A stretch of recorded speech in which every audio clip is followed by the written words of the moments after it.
Affordability is not uniform across the metro. And I want to be direct here because most real estate content completely glosses over this, and it's costing relocating buyers real money. One zip code decision potentially worth $1,000 a year, most people moving to Kansas City don't even know about. If you're thinking about living in Kansas City, there is one decision that will define your entire experience here, and most people get it completely backwards. They pick a neighborhood, they fall in love with the house, and then 2 months after they close, they find out that the county line just cost them an extra $128 every single month, and nobody warned them. This video is going to fix that. I'm going to walk you through the real cost breakdown of Kansas versus Missouri in 2026. Taxes, schools, home prices, and where your budget actually goes furthest when you're living in Kansas City. And at the end of this video, I'm going to show you 2 houses, same price, same size, basically the same area, with a monthly payment difference that has nothing to do with your interest rate or your credit score. Stick around because this is the thing that blindsides people moving to Kansas City more than anything else we see. And there's a second thing I'm going to show you at the end, a single zip code decision that saves a family earning $100,000 a year, $1,000. Most people making this move never even know to ask about it. By the time this video is done, you will know both of these things, and you'll be more prepared for the decision than 90% of the buyers we see walking into it cold. I'm Joe Nelson, 21-year Air Force veteran, licensed mortgage originator, and team lead at the Nelson Home Group, the highest-rated real estate team in Kansas City with over 1,200 5-star Google reviews. We've helped over 1,200 families make Kansas City their home, and a significant portion of them were relocating from out of state. If you're in research mode right now and you want to talk through your specific situation, my contact info is right below this video. A 15-minute conversation can save you from a very expensive mistake. Now let's get into it. Here's the first thing you need to understand about living in Kansas City that most people moving here don't realize until it's too late. Kansas City straddles a state line. The metro includes major communities in both Kansas and Missouri, and the choice between them has real, meaningful implications for your taxes, your schools, your home price, and your day-to-day lifestyle. This is not a minor detail. We have worked with relocating buyers who already mentally committed to one side of the metro before they even looked at a simple number, and the numbers changed everything. The side you pick will affect your monthly payment, your tax bill, your kids' school options, and potentially your long-term equity. The overall cost of living in Kansas City still runs about 9 to 10% below the national average in 2026. Housing is 13 to 14% below the national average. And if you're moving to Kansas City from Chicago, Denver, Dallas, or anywhere on the coast, your purchasing power here is going to surprise you. But here's what the headlines don't tell you. Affordability is not uniform across the metro. The side of the state line that you end up on can swing your monthly budget by $500 to even $1,500 before you even turn the lights on. That's the conversation nobody is having in these videos, and that's exactly what we're going to have right now. Let's talk home prices first, because this is where most relocating buyers start and where the biggest misconceptions live. The metro median sales price right now is running roughly $315,000 to $344,000. with the average closer to $376,000. Quick note on those two numbers, the median is the middle point of all the sales, meaning half sold above it and half sold below. The average gets pulled higher by the luxury end of the market. For most people moving to Kansas City, the median is the more useful number, but both matter depending on where you're shopping. Those numbers also mean very different things depending on which side of the state line you're on.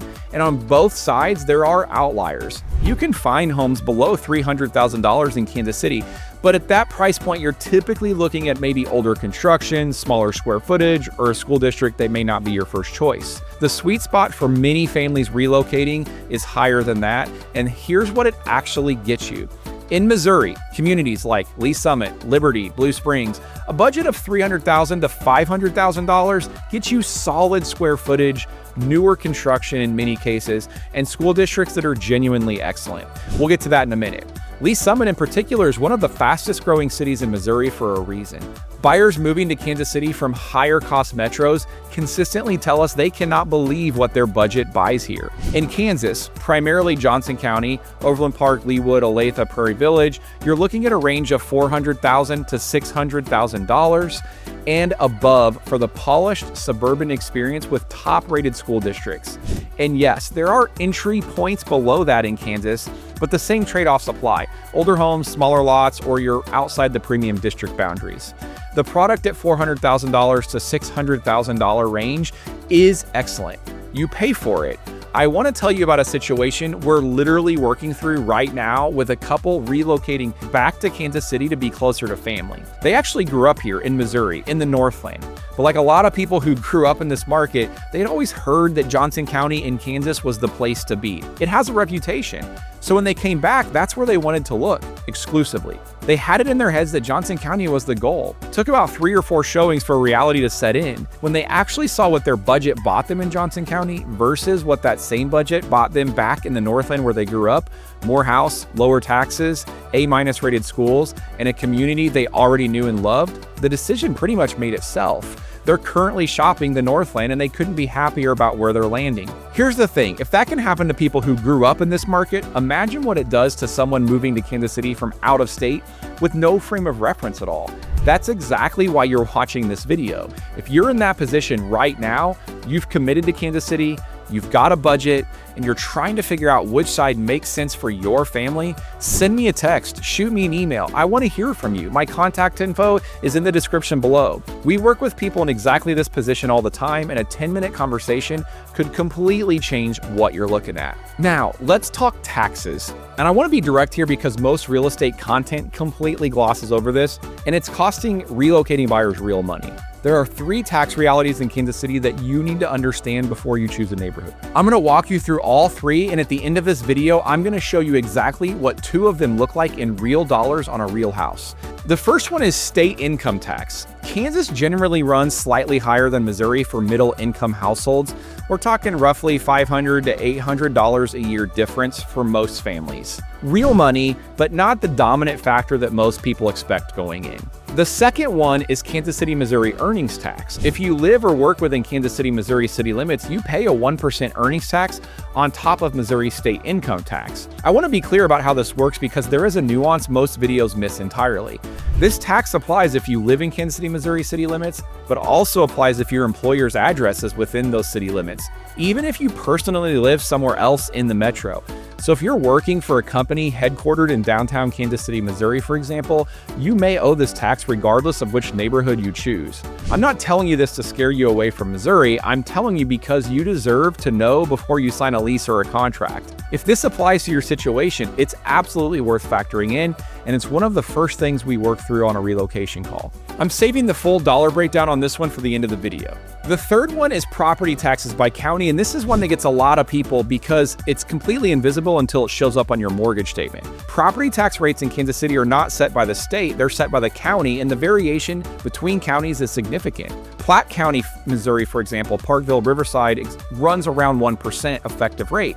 Johnson County, Kansas, which is Overland Park, Leawood, Olathe, comes in about 1.09%. Clay County, Missouri, which is Liberty, Kearney, Smithville, Northland, is around 1.15%. Jackson County, Missouri, like Lee Summit, Blue Springs, and Independence, is around 1.2%. And Wyandotte County, Kansas, which includes Kansas City, Kansas, sits at 1.44%. I'm going to show you what those mean on a real house at the end of this video. The difference is going to surprise you. So let's talk about schools. I want to be clear and upfront. Every grade and ranking I'm about to share comes from niche.com, one of the most widely cited third-party school rating platforms in the country.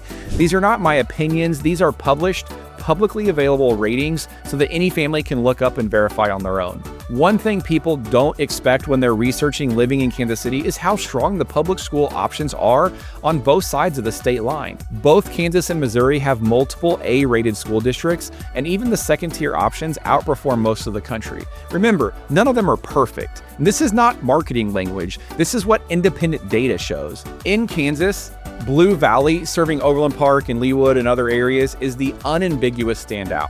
According to Niche, it is ranked number 1 in the entire state of Kansas with an A+ rating, and it consistently places in the top 50 to 100 school districts nationally, depending on methodology. Shawnee Mission is A-rated, Olathe is A-rated. If school ranking is your important number 1 non-negotiable, Johnson County deserves serious consideration. In Missouri, Lee Summit is an A-rated and ranked 2nd in Kansas City Metro by Niche. Blue Springs is A-rated. Park Hill, which serves like Parkville and some other areas of the Northland, is A- rated. Liberty is A-.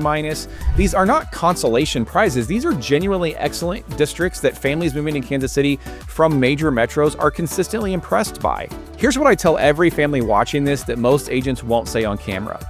According to the published ratings, the gap between the best Kansas districts and the best Missouri districts is real, but it is narrower than the reputation suggests. You're not choosing between excellent and mediocre, you're choosing between excellent and excellent plus at a meaningful price difference. For a lot of families, once they see the full cost picture, that gap closes even further. And here's the practical warning that will save you real money. School district boundaries do not match city names in Kansas City. A home address in Overland Park, for example, might fall in Blue Valley, Shawnee Mission, or Olathe school districts depending on the specific street. The difference in home value between a Blue Valley address and a non-Blue Valley address in the same zip code can be significant. Always verify the school district assignment for any specific address before you fall in love with the house. We do this as a part of our buyer consultations. Now, let me give you the lifestyle breakdown. And I want to be clear here that what I'm describing is based on price points, market data, and what we hear consistently from buyers after they lived in these areas. Every neighborhood in Kansas City is open to every buyer. What I'm giving you is a framework based on budget and priorities, not anything else. If your top priority is maximum budget efficiency with good schools and genuine community feel, Missouri suburban communities are where we'd send you first. Lee Summit, Liberty, Blue Springs, and the Northland all deliver on that combination. You get more house, lower entry cost, and school districts that hold their own against anything in the metro. These are consistently the areas where buyers moving to Kansas City, Missouri tell us they feel like they get the best overall value. If your top priority is the highest rated school districts according to niche and a polished, master plan suburban environment with extensive amenities, Johnson County in Kansas is worth the premium. Overland Park, Leawood, Olathe, and Prairie Village consistently deliver on that promise. You pay more, you get more on those specific metrics. If you want walkability, neighborhood character, and a lifestyle that feels genuinely urban, the Missouri urban neighborhoods offer that. Brookside, Waldo, Westport, Hyde Park, they all have historic architecture, locally owned businesses, and real community identity. The trade-offs are the Kansas City, Missouri earnings tax if you're inside city limits, and home prices in Brookside and Hyde Park that reflect the demand for those neighborhoods. If you want small town feel alongside genuine community identity, and I mean this as a sincere recommendation, not a throwaway line, look at Parkville, north of the river in Platte County, Park Hill School District, beautiful downtown along the Missouri River, and one of the lowest property tax rates in the metro. The people who move there tend to stay there through job changes and life transitions. It has a reputation for a reason.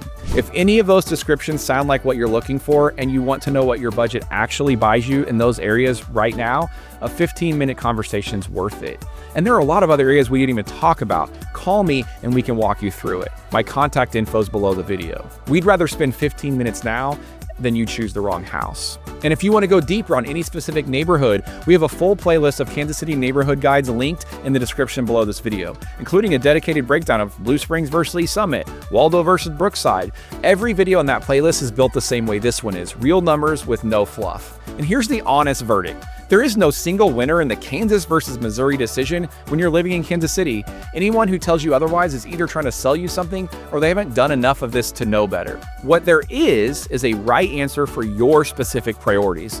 Missouri means more house for your money, lower entry costs in most communities, excellent schools that are underrated by reputation, and suburban communities that are growing fast for real reasons. Kansas means the absolute highest rated school districts in the metro according to published data, a polished suburban environment, and long-term appreciation in Johnson County that has consistently outperformed the national market.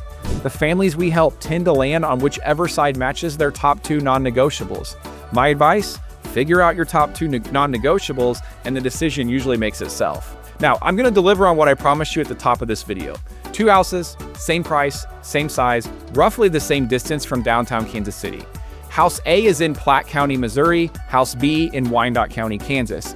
Both are listed at $350,000. So House A, Platte County, has an effective property tax rate of 1%. That's roughly $3,500 a year in property taxes, or about $292 a month. House B, Wyandotte County, has an effective rate of 1.44%.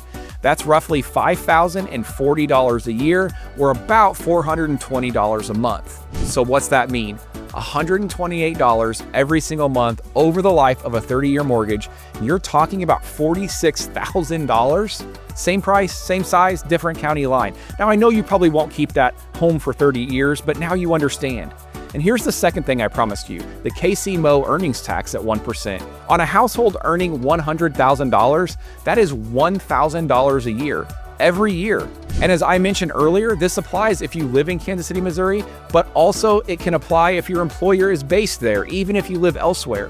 If your employer is in downtown Kansas City, Missouri, have that conversation with your accountant before you assume you're clear of it. What I can tell you is that if you live and work outside the Kansas City, Missouri city limits, that tax does not apply to you. One zip code decision potentially worth $1,000 a year, most people moving to Kansas City don't even know about. I put together a KC relocation guide that breaks down everything we covered today. Neighborhoods, costs, schools, the full tax picture by county and commute times in a way no algorithm is going to give it to you. It is what we walk our relocation clients through on day one. Head to my website and sign up to get it sent straight to you for free. The link is right below this video. I make these videos because I want to work with you. That's the whole reason we do this. If you're thinking about living in Kansas City and you're trying to figure out where to land, I want to hear from you. You can text me, you can call me, you can email me, whatever, it doesn't matter. Just reach out and I will be there for you. Don't sit on this. The market moves and the right homes don't wait. I'm Joe Nelson. Let's get to work.